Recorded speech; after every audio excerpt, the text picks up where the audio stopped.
maio, não sei se é maio. Mas é isso aí, é festa, né? O pessoal está aqui pela festa. E temos que festejar mesmo, porque grandes coisas Deus tem feito por nós. E por isso estamos alegres. Louvado seja Deus.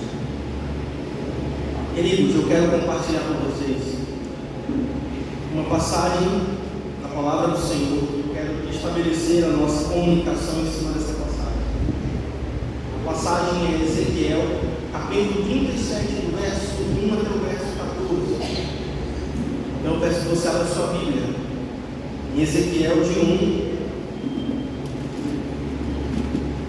até o verso 14, mas a gente não vai ler ainda. Eu quero trazer um pouco de contexto para você. Eu peço que você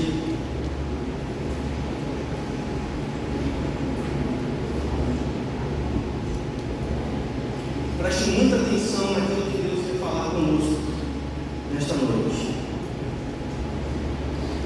O nome da mensagem de hoje é Lendo o Vento.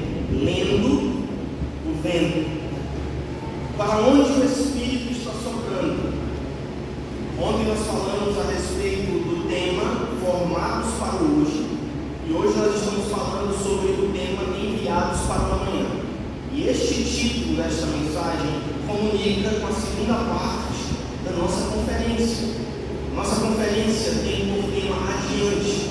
Inclusive, o tema da nossa primeira linha de roupas, né? Que é o Adiante aqui, a linha de roupas Bereia, que a gente ainda vai dar um nome super criativo, porque nós temos uma das melhores equipes criativas para a glória de Deus. Mas nós queremos realmente comunicar esta verdade.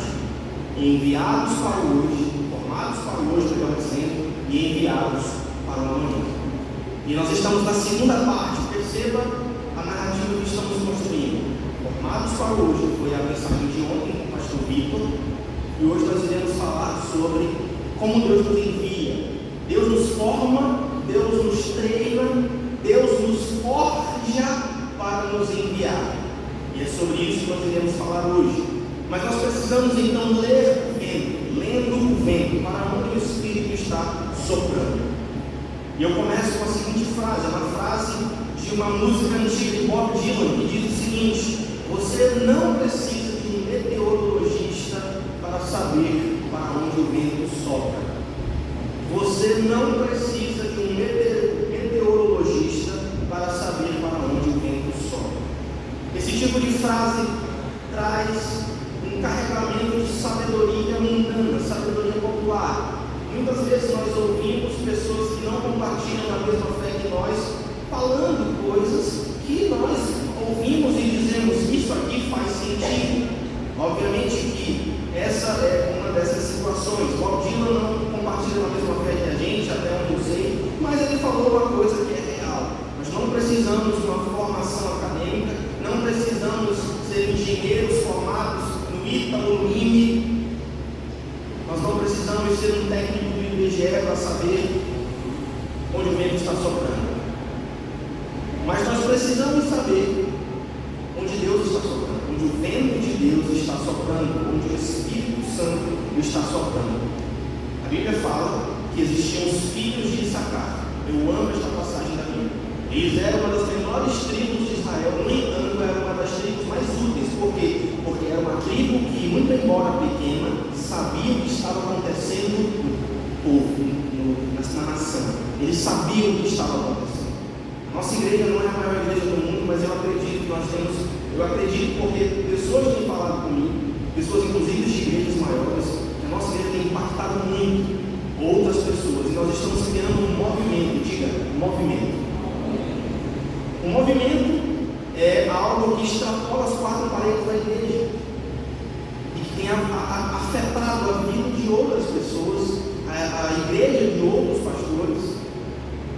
De certa forma, nós temos ditado algumas coisas, e isto é porque Deus nos deu o entendimento de que nós devemos saber ler o vento, onde o Espírito de Deus está soprando. Abra sua Bíblia então, em Ezequiel capítulo 37, uma passagem profundamente conhecida, eu quero compartilhá-la com você nesta noite. Vamos ler a palavra do Senhor. Ezequiel capítulo 37, do verso 1 até o verso 14. Diz assim a palavra do Senhor: a mão do Senhor veio sobre mim. Isso aqui é Ezequiel falando. Ezequiel estava recebendo de Deus revelação, estava recebendo de Deus direção, estava recebendo de Deus o futuro manifesto diante dos seus próprios olhos. A mão do Senhor veio sobre mim, e o Espírito do Senhor me levou a um vale cheio de ossos. O Espírito do Senhor me conduziu por entre os ossos que cobriam o fundo do vale, espalhados por toda parte e sequíssimos. Na área é sequíssimos, uma revista atualizada, sequíssimos. Aqui é completamente seco, sabe, um osso seco. Um osso seco, sequíssimo. Este é o estado daqueles ossos. Então o Espírito Santo perguntou para Ezequiel: filho do homem, acaso esses ossos podem voltar a viver? Respondi: ó soberano Senhor, só tu sabes. Então o Senhor me disse: profetiza esses ossos e diga: ossos secos, ouçam a palavra do Senhor. Ouçam a palavra do Senhor. Assim diz o soberano Senhor: soprarei o meu espírito e os trarei de volta à vida, porei carne e músculo em vocês e os cobrirei com pele, darei fôlego a vocês e voltarão à vida, então saberão que eu sou o Senhor. Assim anunciei essa mensagem como o Espírito havia me ordenado. Perceba, o Espírito dá uma ordem para Ezequiel. Ezequiel então obedece a voz do Espírito. Já estamos aqui captando alguns princípios para aplicarmos em nossa vida. Precisamos obedecer, por exemplo. De repente, enquanto eu profetizava, ouviu-se em todo o vale o barulho de ossos batendo uns contra os outros, e os ossos de cada corpo estavam se ajuntando. Então, enquanto eu observava, músculos de carne se formaram sobre os ossos. Em seguida, a pele se formou para cobrir os corpos, mas ainda não respiravam. Então eram como zumbis. Eles eram um corpo feito, mas eles não tinham fôlego de vida. Eram como zumbis, um exército de zumbis. Então ele me disse: filho do homem, versículo 9, profetize aos ventos, anuncia-lhes uma palavra e diga: assim diz o Senhor soberano, ó fôlego, venha dos quatro ventos, sopre nestes corpos mortos para que voltem a viver. Anunciei a mensagem como o Espírito me havia ordenado, e o Espírito entrou nos corpos. Então aquele exército de zumbis, aqueles corpos formados, mas sem fôlego de vida, passaram a viver quando o fôlego de Deus entrou dentro deles. Versículo 11: então o Espírito me disse: filho do homem, esses ossos representam todo o povo de Israel. Eles dizem: tornando-nos ossos velhos e secos, não há mais esperança, nossa nação acabou. Portanto, profetize para eles e diga: assim diz o Senhor soberano, ó meu povo, eu abrirei as sepulturas do exílio e os farei sair delas, e os trarei de volta à terra de Israel. Quando isso acontecer, meu povo, vocês saberão que eu sou o Senhor. Versículo 14: soprarei o meu espírito em vocês e voltarão a viver, e eu os trarei de volta para a sua terra. Então saberão que eu, Senhor, falei e cumpri o que prometi. Sim, eu, Senhor, falei. Vamos orar nesse momento. Pai santo e gracioso, que as palavras de nossas bocas e o meditar de nosso coração neste momento sejam agradáveis diante da tua presença. Tu és a nossa rocha e o nosso redentor. Não te detenhas em nos visitar, não te detenhas em nos mostrar as coisas profundas de Deus, e que o teu Espírito nos guie a toda a verdade, como se propõe em tua palavra. Oramos isso pelos méritos de Jesus. Amém, amém e amém. Queridos, então, nós estamos aqui falando a respeito de ler os ventos e entender o que Deus está fazendo neste tempo. Você já parou para pensar o que Deus está fazendo neste tempo? Você tem, por exemplo, a história do profeta Abacuque. O profeta Abacuque estava angustiado e ele dizia: Deus, o povo de Israel, o teu povo, a tua aliança, a tua herança te abandonou. Eles estão longe de ti. Deus, eu acho que as coisas estão degringolando de tal forma que não há mais volta, dizia o profeta Abacuque. E então Deus repreende severamente e diz ao profeta Abacuque: Abacuque, se tu soubesses o que eu estou fazendo na terra, tu não falarias essas asneiras. Foi basicamente isso que Deus disse para ele. A verdade, queridos amigos e irmãos, é que nós não temos noção do que Deus está fazendo na terra hoje. Se nós soubéssemos o que Deus está fazendo, nós nos quedaríamos aos pés de Deus e imploraríamos pela sua graça, pela sua misericórdia, e também pediríamos que Deus nos colocasse no meio de tudo isso que Ele está fazendo. Deus, não me deixa de fora do que Tu estás fazendo. O problema de muitos de nós é que nós abrimos o nosso feed de notícias, abrimos as nossas redes sociais e nós somos alimentados por crise, caos, guerra, desastre iminente. Nós olhamos para o horizonte e só conseguimos ver a tempestade. E não somente nas notícias e na TV ou na rede social, mas olhe para a sua própria vida. As coisas estão perfeitamente ordenadas. As coisas estão calmas na sua vida. Você vê caos, você vê crise, você vê algum tipo de guerra ou conflito na sua vida. Queridos, para você entender o que eu quero falar hoje, eu quero trazer outra história, a história de Nicodemos. Nicodemos era um rabino, ele era um mestre teológico de Israel, e ele vai falar com Jesus no meio da noite, vai perguntar coisas a respeito do reino de Deus. Eu quero fazer uma conexão com a história de Ezequiel. Nicodemos é mestre, ele é rabino, mas ele está confuso. Ele não consegue ler o vento. Ele diz: Jesus, como é que eu posso nascer de novo? Jesus, como é que, o que significa Jesus nascer da água e do Espírito? Vocês lembram da história? Nicodemos vai perguntar para Jesus e Jesus começa a confundir a cabeça dele e diz assim para ele: Nicodemos, se alguém não nascer da água e do Espírito, de maneira nenhuma pode ver o reino de Deus, quanto mais entrar. E então Nicodemos entra em parafusos e diz: Jesus, o que isso quer dizer? O que quer dizer nascer da água e do Espírito? Eu não entendo, eu estou confuso, eu não estou entendendo o que o Senhor quer me explicar. E Jesus, em vez de lhe dar um tapa, ele lhe dá um enigma. Ele diz em João 3,8: o vento, o neuma, o ruach de Deus sopra onde quer. Você ouve o seu som, mas não pode dizer de onde vem nem para onde vai. Assim é todo aquele nascido do Espírito. Então, no início da mensagem eu falei a frase de Bob Dylan, que você não precisa ser um meteorologista para saber onde o vento está soprando. Isso é uma realidade no que diz respeito ao vento humano, ou vento terrestre, enquanto um elemento da natureza. Mas o vento do Espírito é diferente. Nós não sabemos de onde ele vem e não sabemos para onde ele vai. Vamos entender isso, amém? Nós não sabemos para onde ele vem nem para onde ele vai. Nós precisamos então de uma iluminação espiritual. Nós precisamos ser sábios. Nós precisamos entender o que está acontecendo. Nicodemos então fica mais confuso e Jesus o repreende. Nicodemos, tu és mestre em Israel e não entende essas coisas? Jesus estava dizendo: Nicodemos, isso é o ABC da teologia. Tu diz que tu é professor de teologia e tu não entende essas coisas. Isso está no Antigo Testamento. Se você for ver lá, está justamente em Ezequiel e Oséias. Ele fala da purificação pela água. Todos nós vamos ser purificados pela água. Quando Deus faz uma obra em nós, Ele limpa as sujeiras da nossa história, do nosso passado. Deus faz esse tipo de coisa. Mas o problema de Nicodemos é o nosso problema. Nós julgamos pela aparência.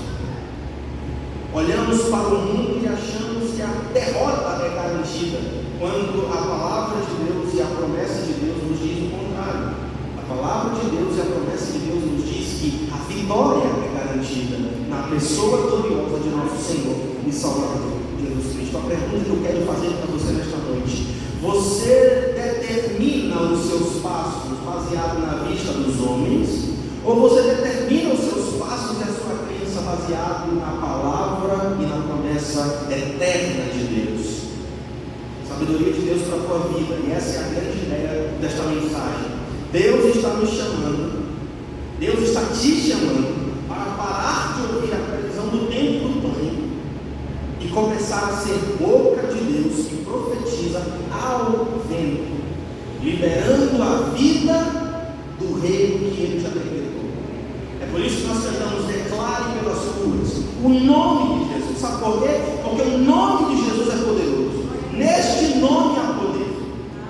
Nós declaramos o nome de Jesus, a vitória de Jesus, a vitória do Cordeiro, as promessas de Deus.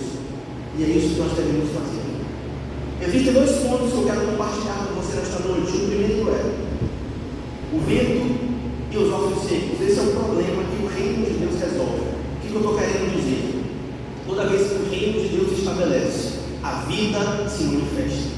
Amém? Toda vez que o reino de Deus se estabelece, a vida se manifesta. Perceba, Jesus esperava que Nicodemos conhecesse Ezequiel 37. É por isso que Jesus disse para ele: tu és mestre em Israel e não conhece essas coisas? Porque Nicodemos estava em parafusos e Jesus disse para ele: olha, eu esperava que você conhecesse Ezequiel 37, porque lá diz que existia um vale de ossos sequíssimos. E aqui eu faço uma pergunta para você. Essa ideia, este cenário de ossos mortos, sequíssimos, parece ou não parece com os nossos tempos de hoje? Temos morte e destruição, temos vidas arruinadas, casamentos desfacelados, temos filhos que se rebelam contra os pais, pais que provocam a ira aos filhos. Essa é a imagem da nossa cultura, sim ou não? Essa é a imagem do nosso país, sim ou não? Talvez essa seja a imagem da sua família, talvez uma visão sem esperança, talvez uma visão de morte até. E Deus pergunta então a Ezequiel: filho do homem, poderão viver estes ossos? E o que Ezequiel faz? Ele devolve a pergunta para Deus. Porém, essa pergunta, poderão viver estes ossos, é a mesma pergunta que o diabo e o mundo fazem a nós todo dia quando você olha para o caos. Olhe para a situação da sua família: poderão esses ossos viver novamente? Olhe para a situação do seu casamento: poderá o meu casamento viver novamente? Olhe para a sua vida profissional, olhe para a sua vida espiritual. Muitas vezes você entrou em uma toca de pecados e muitas vezes você está aprisionado como um escravo relutante que está lutando para se libertar daquilo, mas muitas vezes o desânimo abate e você diz: será que eu posso viver novamente? Satanás quer que nós façamos essas perguntas e demos a resposta errada.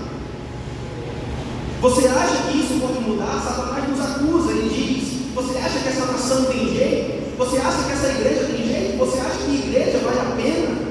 Você acha que servir a Deus vale a pena? Você acha que buscar a Deus vale a pena? Olha os ímpios, olha os descrentes, eles prosperam e vocês ficam aí nessa vidinha de vocês. Você acha que o ímpio pode ser salvo? Você acha que o teu marido vai se converter? Você acha que os teus filhos vão voltar para casa de Deus? Aí você olha para a nação, Satanás faz as mesmas perguntas: você acha que o Brasil tem jeito? Você acha que as coisas vão melhorar? Você acha que a política vai dar uma guinada para cima? Você acha que a economia vai melhorar? A cultura vai deixar de ser uma cultura degenerada? E Ezequiel dá uma resposta, mas é uma resposta errada. É a resposta do crente tímido. Pergunte para a pessoa que está do seu lado: você é um crente tímido?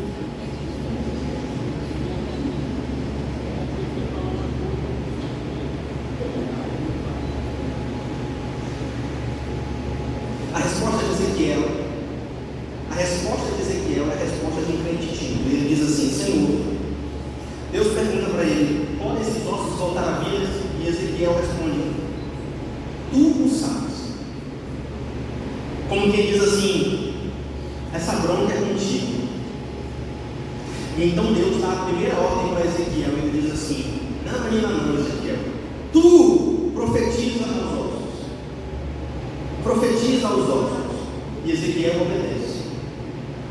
De repente existe um barulho que surge. Por quê?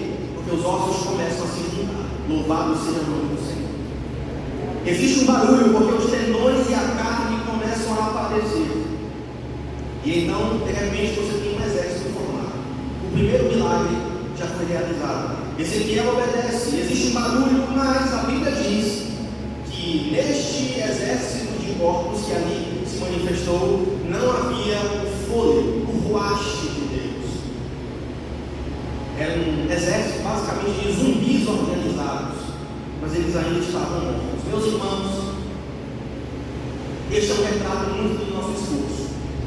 Olha para essa estrutura, nós temos uma estrutura, Deus tem nos dado uma estrutura, Deus tem nos dado oportunidades, Deus tem nos dado um coração de irmãos generosos, pessoas que estão aqui para somar, pessoas profundamente capacitadas, criativas, e esse é o nosso esforço. Nós trabalhamos muito na obra de Deus, obrigado Senhor pelo privilégio de trabalhar na tua obra, porém, isso não é suficiente. Organização, estrutura, barulho, pode ser apenas organização sem vida, barulho sem vida e estrutura sem vida. Isso aqui é sabedoria de Deus para a tua vida. Não basta juntar os ossos, nós precisamos do vento. Não basta juntar os ossos, nós precisamos do vento. Na prática, pastor, o que isso quer dizer para a minha vida? Amanhã eu vou voltar para a minha rotina, amanhã eu vou voltar para a minha vida normal. O que isso quer dizer? Pare de ouvir a previsão do tempo. Pare de ouvir os meteorologistas e pergunte: o que Deus já fez? Pare de ouvir a previsão do tempo. Pare de se alimentar das redes sociais.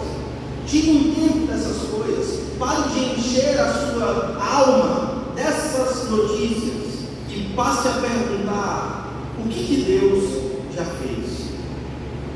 Os especialistas de mídia, os jornalistas, eles olham para o futuro com ansiedade, mas nós cristãos olhamos para o passado com fé. O que Deus já fez? O futuro, meus irmãos, nada mais é do que algo que Deus já fez no passado. Qual é o seu futuro? Só para te exemplificar o que eu quero dizer. Qual é o teu futuro? Você que está em Cristo, o seu futuro é a ressurreição, sim ou não? Amém? O momento em que seremos libertos da nossa carcaça de compulsão e a voz de Deus irá nos chamar para uma nova vida com corpos glorificados, um espírito indestrutível e incorruptível. Esse é o nosso futuro. Mas deixa eu dizer para vocês, Jesus já fez isso no passado. O futuro nada mais é do que algo que Jesus já fez. Então, em vez de a gente querer adivinhar o que vai acontecer, em vez de a gente querer fazer previsões mirabolantes, nós precisamos apenas olhar para o que Deus já fez no passado. Quando se entendem, digam amém. O futuro já aconteceu, e a ressurreição, a vitória já é garantida. Nós não precisamos pensar que vamos perder, porque esta é uma impossibilidade. Nós iremos ganhar porque Cristo ganhou por nós. No meio de todas as coisas, diz o apóstolo Paulo, somos mais que vencedores por meio daquele que nos amou. Pastor, Satanás me atenta. Pastor, Satanás me persegue. Mas o apóstolo Paulo diz em Romanos 16 que o Deus de paz esmagará Satanás debaixo dos seus pés. E quem conseguiu isso? Quem conseguiu isso? Pare de olhar para o futuro, querendo adivinhar o que vai acontecer. Lembre-se do que Deus já fez. Lembre-se do que Deus já fez.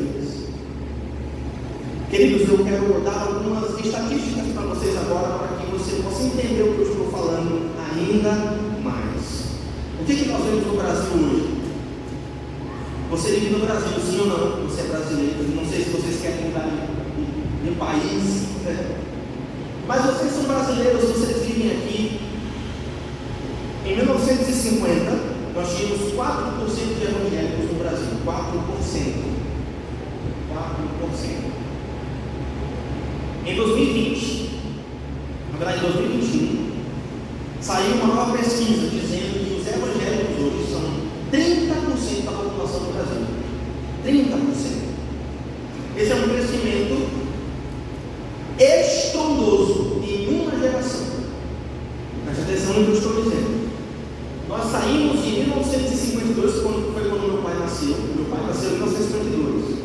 Ele morreu em 2021, e foi justamente quando saiu esta pesquisa. No tempo de vida do meu pai, a população de evangélicos do Brasil saiu de 4% para 30% em uma geração. Eu pergunto para vocês, esse crescimento vai ser bonitinho ou vai ser bagunçado? Um crescimento tão grande em tão pouco tempo vai ser bonitinho? Vai ser organizado? Claro que não, meus irmãos. É caótico. É um crescimento caótico.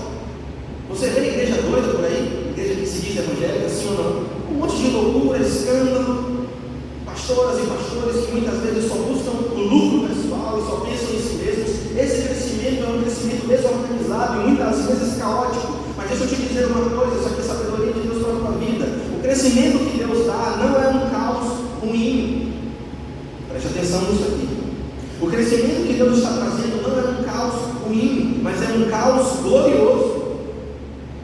Em outras palavras, é um evento que está acontecendo no Brasil no nível da reforma protestante.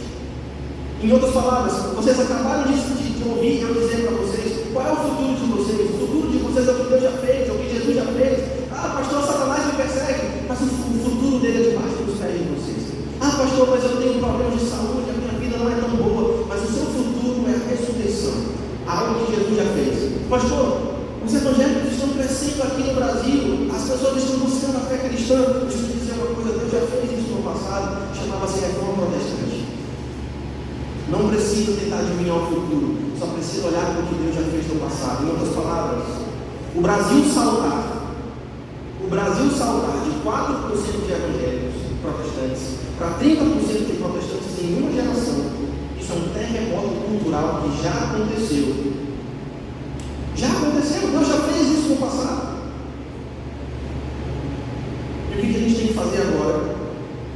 As consequências são inevitáveis. Quando você tem um crescimento de 4% para 30% em uma população de 250 milhões de habitantes desta nação, as consequências são inevitáveis. Que consequências, pastor? Preste atenção no que eu estou querendo dizer para vocês. Vocês estão sendo enviados. Vocês estão sendo enviados para um campo de pessoas que estão caindo na rede do avivamento que Deus está fazendo nesta nação.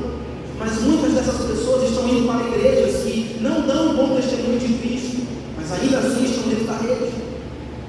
Elas vão se deparar com um vácuo teológico gigantesco. Muitas dessas pessoas vêm do movimento protestante e evangélico, mas não estão numa igreja séria, que prega a palavra, que ensina a Bíblia, que tem discipulado, que tem cuidado pastoral, mas elas estão dentro ali do movimento. Então, essas pessoas, o que vai acontecer? É inevitável, meus irmãos. É inevitável. Nos próximos 20 a 30 anos, nós iremos ver pessoas que estarão com um problema, um vácuo teológico gigantesco, e é vocês que vão ter que resgatar essas pessoas. É inevitável. A mesma coisa que aconteceu lá na reforma está acontecendo aqui no Brasil. E é inevitável o que vai acontecer. Além disso, nós teremos no futuro, nos próximos 10 a 15 anos, nós teremos, isso aqui eu estou dizendo para vocês o que vai acontecer. Pastor, isso é evidente? Não, já aconteceu. Já aconteceu. O que eu estou dizendo para vocês já aconteceu 500 anos atrás e vai acontecer de novo, porque nós não precisamos olhar e fazer previsões, nós teremos que olhar para o que Deus já fez. Quando se entende, diga amém. O que vai acontecer nos próximos 15 anos? Uma população evangélica faminta por respostas que as suas igrejas, bagunçadas, escandalosas, não têm a capacidade de dar para elas. E elas vão procurar outras igrejas. Isso acontece o tempo todo, já está acontecendo. A nossa igreja muitas vezes recebe pessoas que vêm das igrejas pentecostais, igrejas que não têm ensino bíblico sólido. Acontece o tempo todo, a ponto é muito disso. As pessoas vêm para cá, pastor, nunca tinham ouvido alguém falar isso. Que elas vêm dessas igrejas. E nós precisamos estar prontos, porque isso vai acontecer cada vez mais. Outro dia me falaram de uma igreja grande aqui de São Luís, que uma pessoa falou para essa pessoa que me contou: eu vou para aquela igreja lá, porque lá tem as melhores mulheres. Isso não é motivo para você ir para a igreja? Para arranjar as melhores mulheres? Que tipo de igreja nós temos hoje? Mas eu não fico desanimado quando eu ouço essas notícias, eu fico animado, sabe por quê?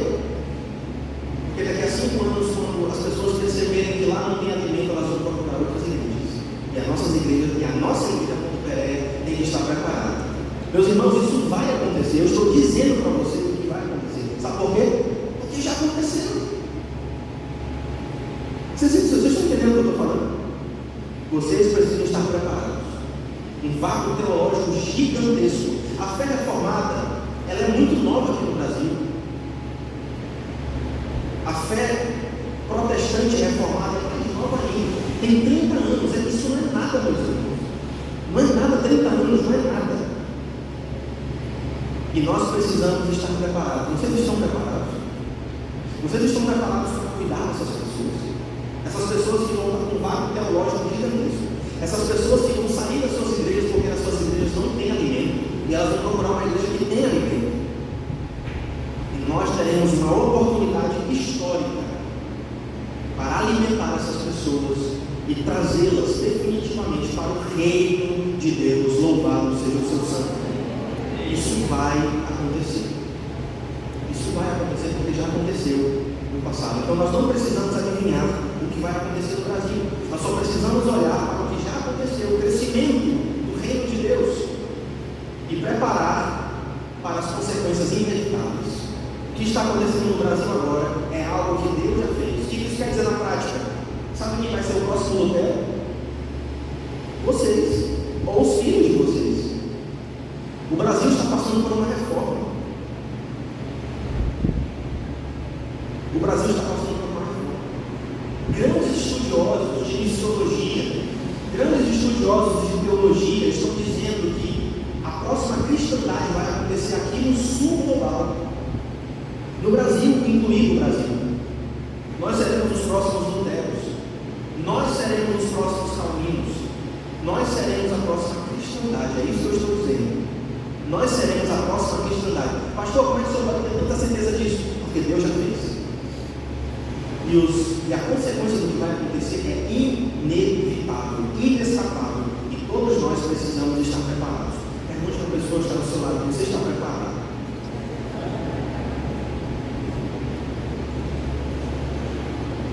Como é que nós iremos nos preparar? Esse é o segundo ponto e último. Como é que nós iremos nos preparar? Quantos de vocês, ontem mesmo o João trouxe uma convidada dele, e ela chegou para mim e disse assim: pastor, se eu voltar para a igreja algum dia, preste atenção no que eu vou falar para vocês agora, crente.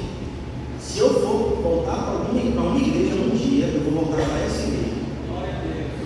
Estou falando para vocês o que vai acontecer nos próximos 10 a 15 anos. Se Deus for misericordioso, Ele vai fazer antes. Ela disse assim: por quê? Porque aqui eu me senti acolhida.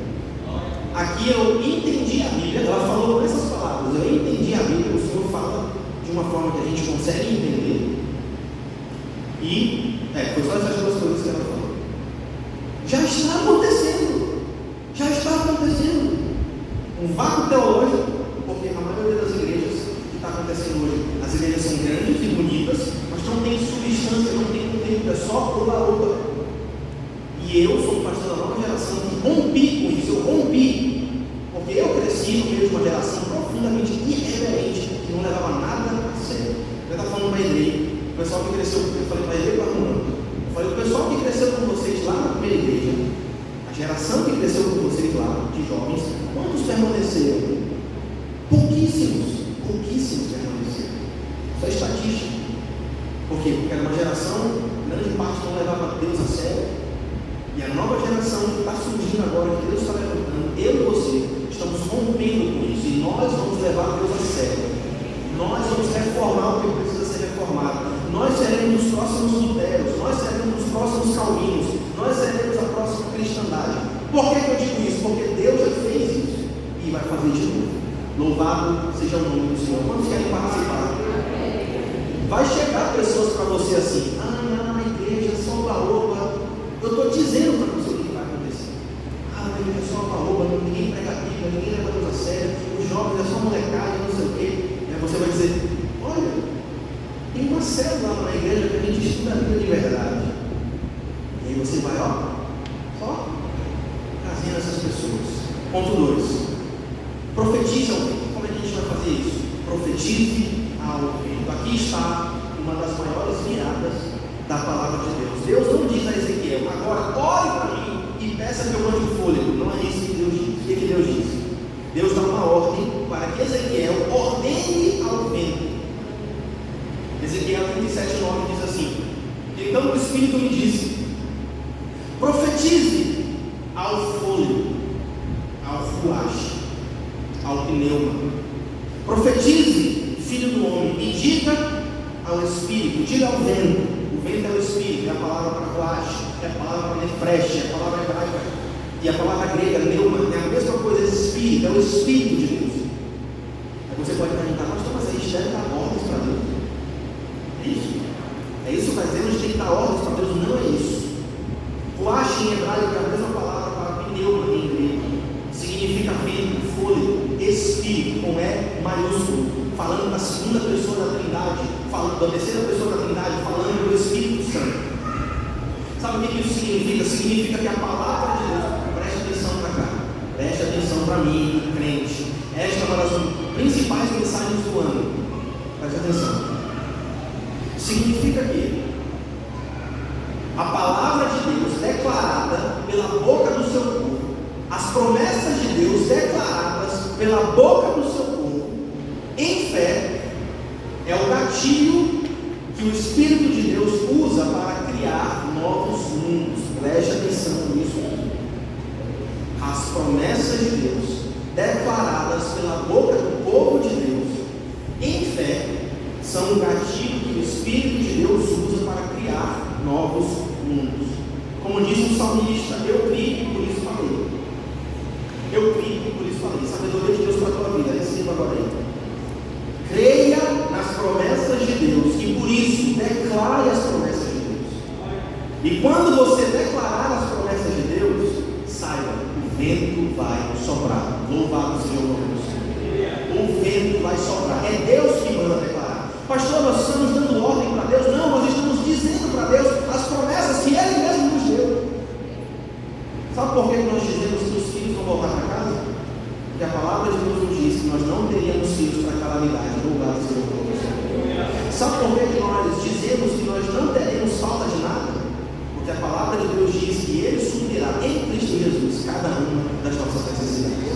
Sabe por que nós podemos dizer que nos dias mais difíceis da nossa vida nós temos com quem contar, que podemos contar com Deus? Porque Ele diz que nunca nos deixará, jamais nos abandonará. Queridos irmãos, creia nas promessas de Deus e declare essas promessas. E quando você declarar, saiba, o vento vai soprar. E esse vento vem dos quatro cantos. Aleluia. Não é um vento local, é um vento global. Esse vento pode ser engarrafado, sim ou não? O vento do Espírito pode ser contido no santuário, sim ou não? Alguém pode resistir aos desígnios do Espírito? Alguém pode contender contra ele? Agindo ele, quem impedirá? Diz o Senhor. Ninguém pode resistir aos seus desígnios. Ainda antes que houvesse dia, eu sou, e não há ninguém que possa livrar alguém das minhas mãos. Operando Deus, quem impedirá?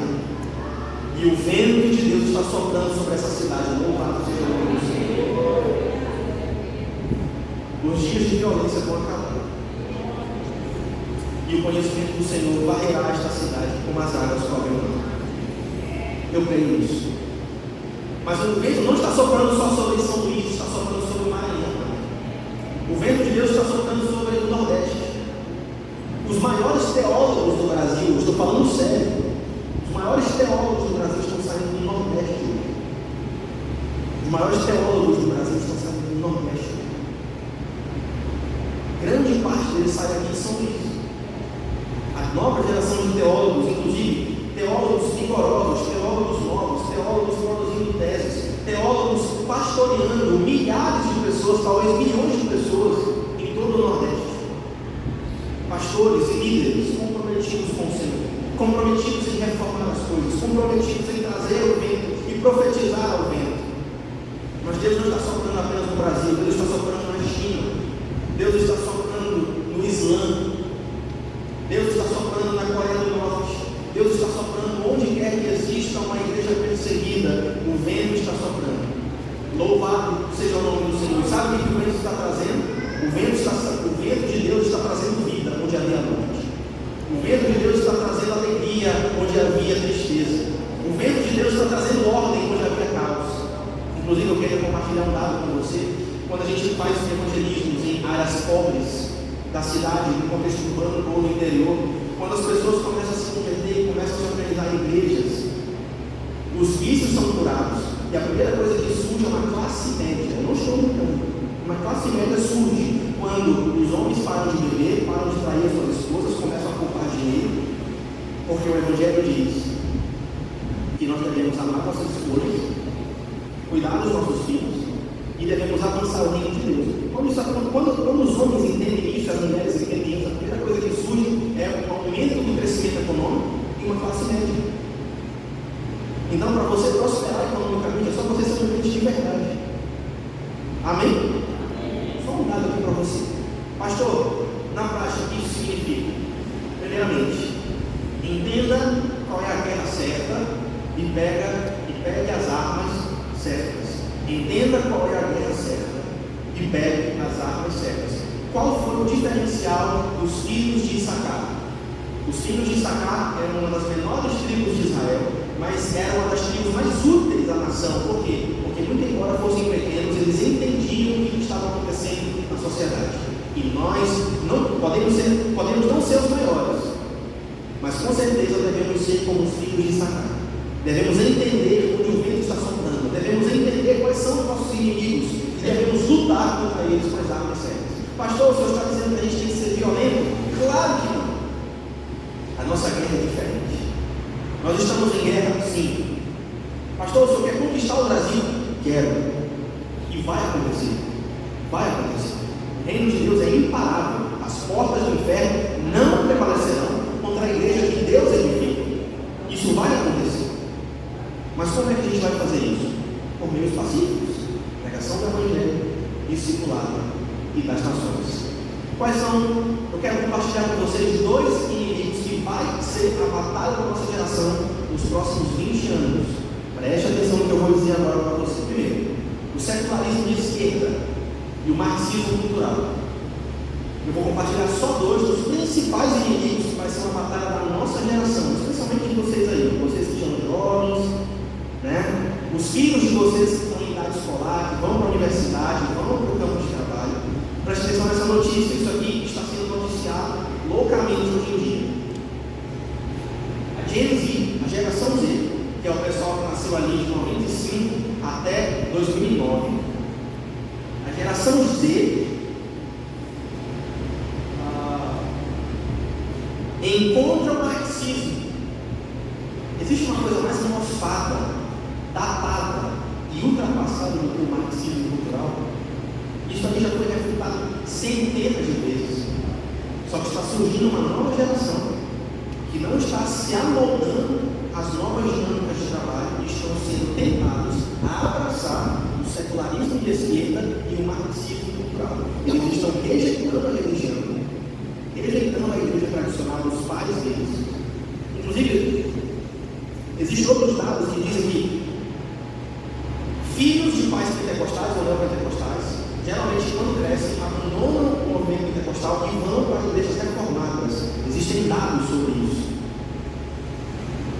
E essa molecada vai chegar aqui nos próximos 10 anos. E eu estou dizendo para vocês o que vai acontecer. Preste atenção. O secularismo de esquerda, os jovens da geração Z, ali de 95, eu sou milênio ainda, sou de 94, mas aí o pessoal de 95 para frente, eles estão abandonando a religião dos seus pais, inclusive dentro da igreja, estão abraçando o marxismo cultural. Esta é uma batalha, estão inimigos de Deus. Sabe por quê? Porque o secularismo de esquerda e o marxismo cultural, eles são um evangelho falso. Eles prometem a salvação do homem por meio da tomada dos meios de produção e da revolução. Enquanto que o Evangelho de Jesus diz que somente Cristo pode salvar a humanidade e criar um novo homem. Então, qual é o problema do secularismo de esquerda? Qual é o problema do marxismo cultural? Que esses jovens estão abraçando. É um falso evangelho. E um falso evangelho salva, irmãos? Um falso evangelho salva, sim ou não? Então nós precisamos lutar contra isso, que vai ser uma batalha da nossa geração. Segunda batalha que nós teremos que lutar: catolicismo romano. E aqui, eu não sei se tem católicos aqui, eu não quero antagonizar com você. Eu acredito que pessoas são salvas dentro da igreja católica. Mas eu quero dizer para vocês, existem problemas muito profundos com a teologia da igreja de Roma. Profundos. Que diminuem o sacrifício de Cristo, que tiram Jesus do seu pedestal. E eu não quero que te ofenda. Se você está aqui, eu não sei se alguém aqui é da igreja de Roma, tá? Mas as novas gerações estão fugindo da igreja protestante, da igreja evangélica, especialmente dessas mais badaladas, e elas estão fugindo para Roma. Essa é uma batalha que o meu pai não teve que lutar tanto assim. Meu pai é o pastor da geração passada. Meu pai nasceu em 52 e morreu em 2021, tinha 68 anos. Ele não teve que lutar essa batalha como eu, filho dele, vou ter que lutar. E eu, só de 5 anos para cá, já perdi alguns amigos para a igreja de Roma.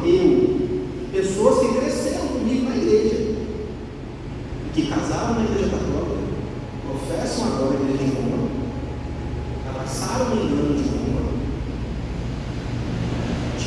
Tinha gente que ia para Jocum, né? Que ia para as missões da Jocum e abandonou a igreja evangélica, a igreja protestante, e foi para a igreja de Roma. Essa é uma batalha que há 30 anos atrás era inimaginável. 30 anos atrás você viu o quê? Católicos indo para a igreja protestante, sim ou não? Mas hoje está acontecendo, ó, o caminho de Roma. Essa é uma batalha que nos próximos dias. Cuidado com os filhos de vocês, viu? Tem muita influência católica, vendendo lifestyle, vendendo estilo de vida. Cuidado com o que os filhos de vocês estão vendo. Cuidado com quem são as influências que os filhos de vocês estão vendo na rede social. Cuidado com Ítalo Marcinho, cuidado com Ícaro de Carvalho, cuidado com Lara Esteruque, cuidado. Eu estou falando aqui para vocês o que está acontecendo. Cuidado com esses influências. Eles são católicos, eles são discípulos de Olavo de Carvalho e eles são um exército de influenciadores para trazer várias pessoas para a igreja de Roma. Isso está acontecendo, mas nós não devemos ficar com medo deles. Nós devemos atacá-los com a verdade de Deus. Esse glorioso evangelho, esse glorioso caos evangélico, melhor dizendo, esse crescimento de 4 para 30%, vai precisar de armas. E nós vamos dar essas armas para que nós possamos lutar neste bom combate. Lembre-se, irmãos, eu estou terminando. Não tentem adivinhar o que vai acontecer no futuro. Jesus já ganhou para nós.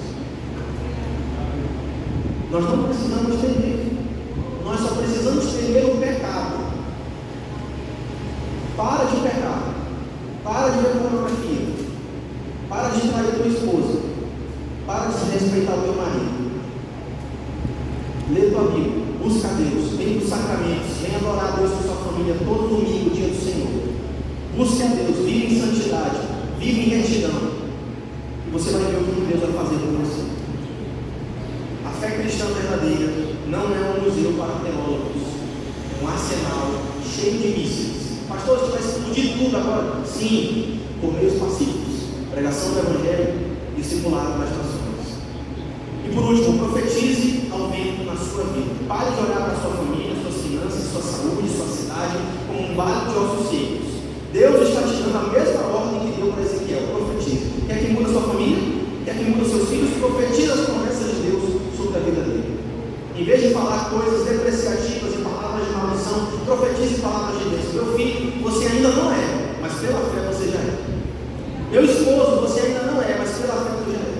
Minha esposa, você ainda não é, mas pela fé você já é. Eu profetizo as bênçãos de Deus sobre a vida de cada um de vocês nessa noite em nome de Jesus. Declare as promessas de Deus sobre a tua casa. Declare as promessas de Deus sobre a tua família. Clame pelo vento do Espírito. Vento do Espírito, sopra sobre a minha família em nome de Jesus. Fale a palavra da fé e observe o Espírito Santo criar vida onde há morte. Louvado seja o nome do Senhor. Por que nós podemos vencer, irmão? Porque Jesus já venceu. Às vezes a gente acha que está tudo errado, sim ou não? Está tudo dando errado. Mas sabe qual foi a coisa que mais deu errada aos olhos humanos na história? Quando o Filho de Deus foi crucificado. Existe maior perda do que o Filho de Deus ser morto por soldados romanos? Isso aos olhos humanos, né? Aos olhos humanos parecia a maior vitória do diabo. quando o Filho de Deus foi crucificado e padeceu debaixo de uma cruz romana. Mas para Deus, sabe o que aquilo era? E para você, quando o Filho de Deus estava morto naquela cruz, que o diabo estava celebrando, sabe o que era para você? O perdão dos seus pecados. Aquilo que parecia a maior das derrotas era para nós a maior das vitórias. O perdão dos seus pecados, a redenção desse mundo que nós estamos conquistando. O que parecia um desastre era na verdade o triunfo de Deus. Por isso nós não precisamos prever o futuro. Vamos olhar para o que já aconteceu. Jesus ressuscitou. Jesus é rei. E é necessário que esse rei reine até que haja posto todos os seus inimigos debaixo dos seus pés. E o último inimigo a ser vencido é a morte. Louvado seja o nome do Senhor. Por isso sejam firmes, abundantes no trabalho do Senhor. Sabe por quê? Porque no Senhor o trabalho de vocês não é em vão. Vamos trabalhar hoje. Vamos construir o reino de Deus. Vamos equipar a nova geração. Vamos equipar a juventude. Vamos criar negócios cristãos. Vamos criar empresas cristãs. Vamos eleger políticos cristãos. Vamos tomar esta sociedade, não por meios de violência, mas por meios pacíficos. Pregação do Evangelho e o discipulado das nações. Hoje o cenário é caótico. Hoje nós temos um governo, no governo federal, que odeia você, ele odeia os crentes. Ele despreza os crentes. Ele despreza tudo que eu e você representamos. Eles nos desprezam. A elite cultural, política do Brasil nos despreza. Eles acham que nós somos Zé Povinho. E a gente acha que esse governo é um calvário, né? Ou calvário, está tudo muito caro, as coisas não estão melhorando. Mas deixa eu te dizer uma coisa: sempre vai haver o terceiro dia. Louvado seja o nome do Senhor. Vocês acham que qualquer governo pode fazer frente ao reino de Deus? Vocês acham que algum governo pode encarar a igreja de Jesus? A igreja de Jesus é indestrutível. Inclusive, quanto mais perseguem a gente, mais a gente cresce. Nós conquistamos por meio do sofrimento. E lembre-se, quando apareceu o calvário, na política, na cultura, no governo, lembre-se, sempre vai haver o terceiro dia. E no terceiro dia, Jesus ressuscitou. Louvado seja o nome dele. Para refletir e praticar, queridos, reformas nunca acontecem ao som educado de aplausos. Reformas nunca acontecem ao som educado de aplausos. O que Deus está fazendo no Brasil é trazer muitas pessoas para o movimento evangélico. Isso é barulhento, muitas vezes isso é dolorido, muitas vezes é bagunçado, mas não tem problema. Esse caos não é ruim, é um caos glorioso. Essas pessoas são barulhentas, muitas vezes caóticas, cheias de traumas e problemas. Porém, o vento está soprando. E o que parece muitas vezes um desastre é um triunfo. O que parece um caos é uma reforma. Louvado seja o nome do Senhor. Ponto 2. Deus já fez a parte dele na cruz. E Ele está fazendo a parte dele no mundo agora, soprando o seu vento sobre os nossos círculos. Queridos irmãos, é inimaginável o tanto de pessoas que Deus ainda vai salvar nessa cidade. Estou falando de São Luís porque hoje nós moramos. E nós devemos orar pela paz dessa cidade, pela prosperidade dessa cidade. Mas Deus está soprando nessa cidade. Pastor, as coisas estão difíceis, tem muito carnaval, o pessoal está gastando dinheiro público promovendo a farra. Querido, se você soubesse o que Deus está fazendo agora, você não diria. Deus está fazendo uma obra que quantos ouvirem, desistirão os ouvidos. Pode não se manifestar agora, pode não se manifestar no seu tempo de vida, porque todos nós vamos passar. Mas talvez os nossos filhos, os filhos de nossos filhos, vão ver o que Deus fez. Sabe o que eles vão dizer na época deles? Esse avivamento começou lá com o vovô. Esse avivamento começou lá com o papai. Esse avivamento começou lá com o meu bisavô. Assim como a forquilha hoje só melhorou por causa das orações do pastor Raul, nunca esqueçam disso. Melhorou 20 anos para essa pocilga melhorar, porque isso aqui era uma pocilga. Melhorou 20 anos, às vezes sozinho, para que as coisas melhorassem. E ele nem viu a neta dele, né? Mas a neta dele vai ver os frutos do trabalho fiel que ele fez. E ela vai dizer o seguinte: sabe isso aqui? Sabe por que isso aqui prosperou? Sabe por que caiu essas empresas aqui? Porque vovô orou há 40 anos atrás, há 50 anos atrás. Onde você vai estar daqui a 100 anos? Pouco, provavelmente. Mas faça que a sua vida conte. Porque Deus ele não vê